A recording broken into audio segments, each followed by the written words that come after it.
Yo les hablaré del aparato genital masculino, el pene. Las malformaciones congénitas, como hipospadias y epispadias.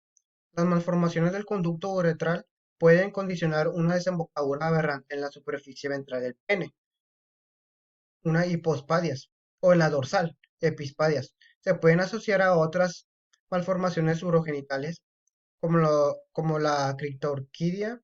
La constricción puede disponer al desarrollo de infecciones urinarias y un desplazamiento importante del orificio puede ser causa de esterilidad. La fimosis. La fimosis corresponde a un orificio de prepucio demasiado pequeño para permitir una retracción normal. Puede ser una alteración primaria del desarrollo, pero con más frecuencia se produce de forma secundaria a la inflamación.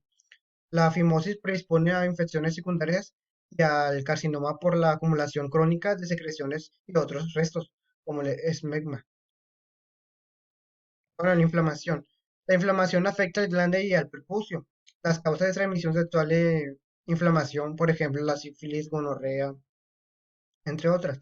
La balanopostitis es una infección inespecífica por otros gérmenes, por ejemplo, cándida o bacterias anaerobias o piógenas. La mayoría se producen como consecuencia de una mala higiene local en hombres no circuncidados en los que se acumula el esmegma y esto puede provocar una fimosis. Los tumores benignos. Los condilomas acuminados son proliferaciones epiteliales benignas de transmisión sexual causadas por el virus de papiloma humano, sobre todo los tipos 16 y 11. Tras la extirpación suele haber una recesiva, pero es raro que se malignicen. En la morfología encontramos que en la macroscópica excrescencias papilares solitarias o múltiples, sésiles o pediculadas, de coloración rojiza o con un tamaño de oscila entre 1 a 5 milímetros, con una frecuencia que afecta el sur coronal o la parte interna del prepucio. Y microscópicamente encontramos papilas ramificadas revestidas por epitelio escamoso, estratificado pero no ordenado, asociados a menudo a hiperkeratosis. Es frecuente la vacuolización de las células epiteliales. La enfermedad de Peyronie produce fibrosis de los cuerpos cavernosos del pene, con la consiguiente incurvación y dolor durante el coito. Los tumores malignos. Las lesiones del carcinoma in situ se asocian en gran medida a la infección por VPH, que es el virus de papiloma humano, especialmente el tipo 16. La enfermedad de Bowen puede afectar a los genitales masculinos o femeninos. En general, en pacientes mayores de 35 años, los hombres presentan como cuadro típico placas solitarias o múltiples, engrosadas, brillantes. El estudio histológico muestra una importante atipia epitelial con ausencia de maduración ordenada, pero no se logra reconocer infiltración. A lo largo de los años, la lesión evoluciona a un carcinoma epidermoide infiltrante en el 10% de los casos. La populosis bogoinoide se presenta con lesiones populares múltiples, pigmentadas en los genitales externos de los pacientes sexualmente activos, jóvenes. Estas lesiones no se pueden diferenciar histológicamente de la enfermedad de Bowen, pero la evolución a carcinoma infiltrante es poco frecuente y con frecuencia se produce su regresión espontánea. El carcinoma invasivo, el carcinoma epidermoide de pene representa al menos del 1% de todos los cánceres en los Estados Unidos. La mayoría de los casos ocurren entre los 40 y los 60 años. La prevalencia es más alta en regiones en las que se realiza una forma habitual la circuncisión y además se relaciona con la acumulación de los circógenos del esmegma por debajo del prepucio y con los VPH de los tipos 16 y 18. El tabaquismo aumenta el riesgo de tumores malignos. Bueno, características clínicas que encontramos. La evolución clínica se caracteriza por un crecimiento lento, se produce metástasis en ganglios regionales, tanto inguinales como ilíacos, pero la metástasis a distancia son poco frecuentes. La supervivencia a los 5 años alcanza el 60% en las lesiones limitadas de pene y el 27% cuando se afectan los ganglios. Los testículos y epididimo. Bueno, las malformaciones congénitas Hablaremos de la criptorquidia. La criptorquidia se describe en el 1% de los pacientes pediátricos, excepto masculinos de 1 año de edad, y se debe a un fallo en el descenso testicular. Suele ser unilateral y aislado, aunque se puede ser bilateral en el 25% de los casos, se asocia a las malformaciones genitourinarias. Aunque los testículos se pueden localizar a cualquier nivel a lo largo de la vía del descenso normal, desde el abdomen al saco escrotal, los efectos del descenso tra- transabdominal bajo control de sustancia inhibidora de mulleriana solo explican el 5 al 10% de los casos. La mayoría de los casos de la clitorquidia se deben a alteraciones en el descenso a través del conducto inguinal hacia el saco escrotal. Esto bajo el control de los andrógenos. Y en la mayoría de los pacientes, el testículo no descendido se palpa dentro del conducto inguinal. Bueno, aquí en la morfología encontramos cambios histológicos en los testículos no descendidos. Puede manifestarse ya a los 2 años de edad, e incluye menor desarrollo de las células germinales, un engrosamiento y aninización de la membrana basal del túbulo semífero y fibrosis intersticial con relativa conservación de las células de Leydig. En la presencia de cambios histológicos en el testículo contralateral descendido sugiere un defecto intrínseco del desarrollo testicular. Además de esterilidad, la critoquidia ocasiona hernias inguinales, este de un 10 al 20% de los casos, y un aumento de la incidencia de tumores malignos testiculares. La mayoría de los testículos critoquídicos descienden de forma espontánea durante el primer año de vida. Si no fuera así, la corrección quirúrgica, que es una orquiopexia, antes del segundo año mejora, aunque no está garantizada. La fertilidad y reduce el riesgo de cáncer. Cambios regresivos que vemos en una atrofia y reducción de la fertilidad. La atrofia y la reducción de la fertilidad puede ser primarias por una alteración del desarrollo, por ejemplo, el síndrome de Klinefelter, secundarias o critoquidia como enfermedad vascular, por ejemplo, la aterosclerosis. Trastornos inflamatorios, hipopituitarismo, una malnutrición, aumento persistente de la concentración de hormona estimuladora de folículos, hormonas androgénicas o antiandrogénicas, exógenas, radioterapia y quimioterapia.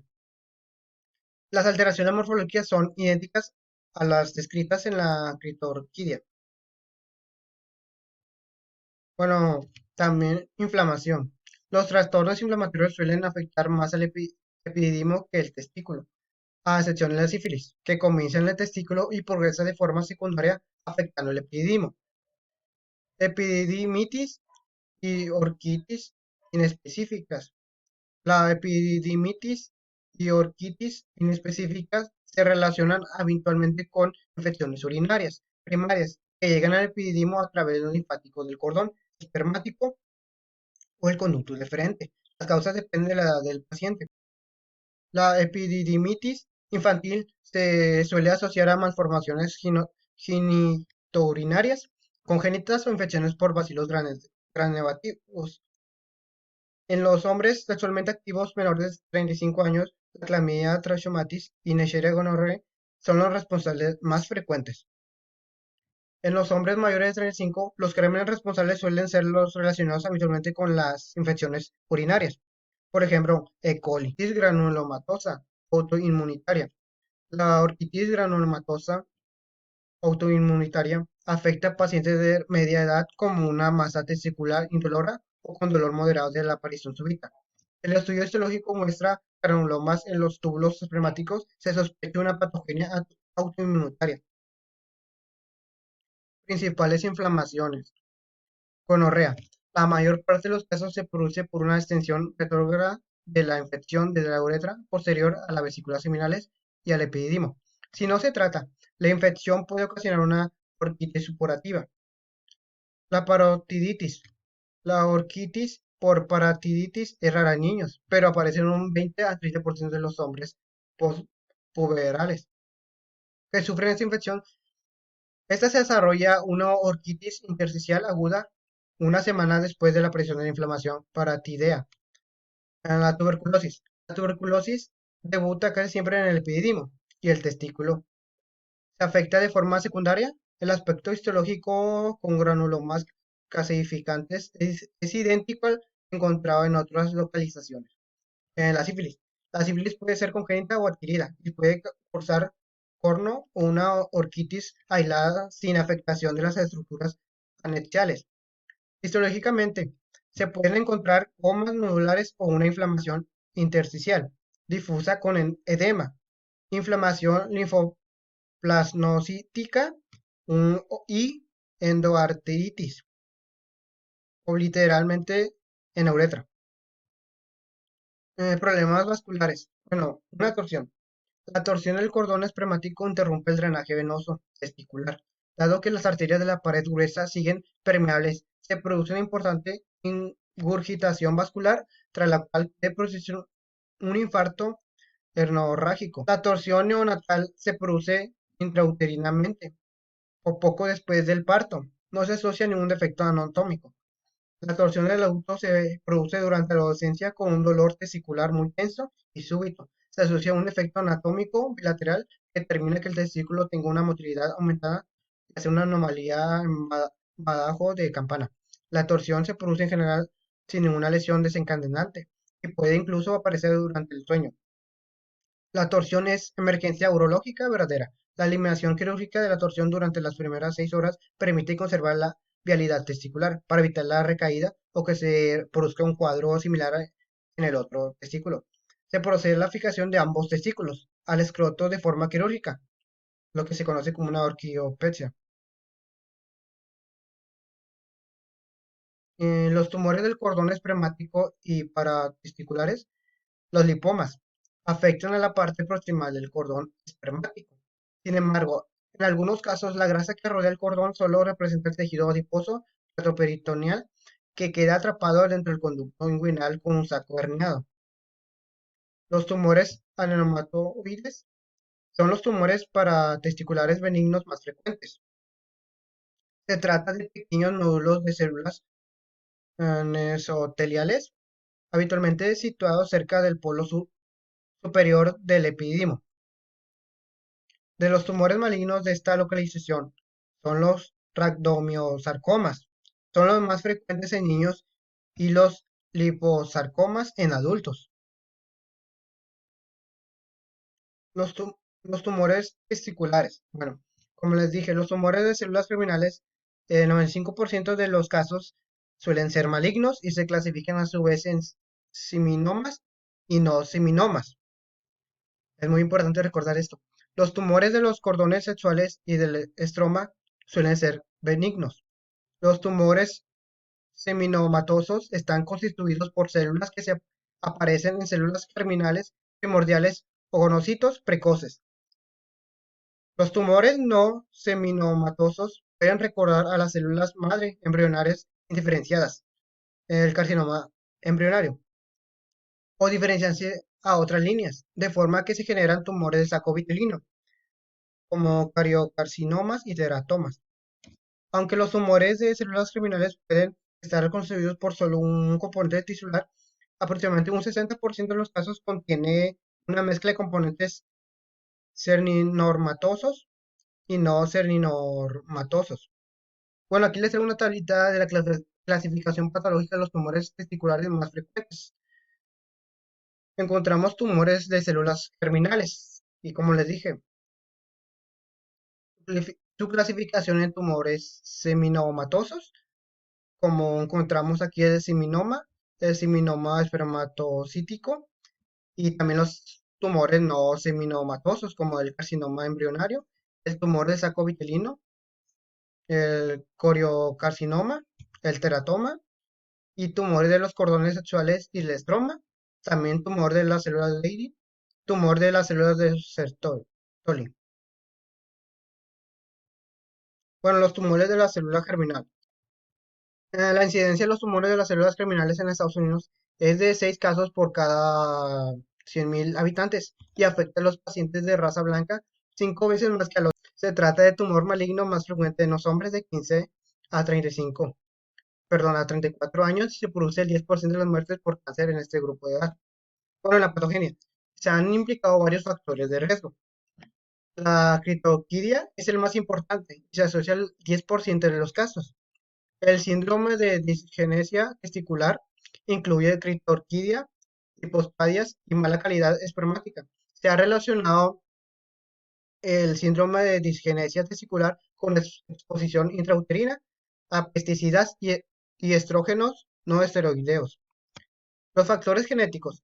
Hay agregación familiar y aumento de incidencia de carcinoma testicular entre los hermanos e hijos de los individuos afectados. Muchos de los LOSI de susceptibilidad de cáncer parecen implicados en el desarrollo de las gonadas. Bueno, la mayor parte de los tumores se originan a partir del foco de neoplasia intratubular de las células germinales que aparecen en intrautero, pero queda silente hasta la pubertad. En estas células se conserva la expresión de los factores de transcripción eh, OCT3 y 4 y NANOE asociados a la totipotencialidad. También comparte algunas de las alteraciones genéticas presentes en muchos tumores de las células germinales. Por ejemplo, copias adicionales del cromosoma 12 y mutaciones activadoras de C-KITI. Las células neoplásicas del NT, NITCG pueden dar lugar a las seminomas o transformarse en una célula neoplásica totipotencial.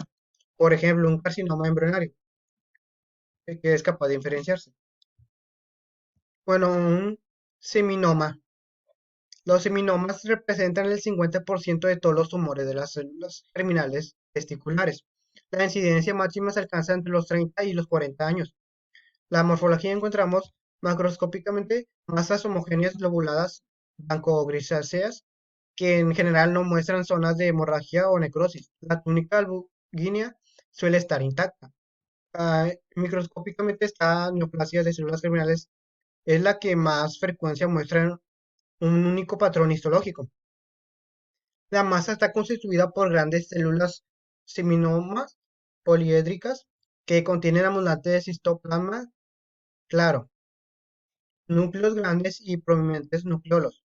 Un estroma fibroso de densidad variable divide las células neoplásicas en lobulillos irregulares y se reconoce un infiltrante linfocítico.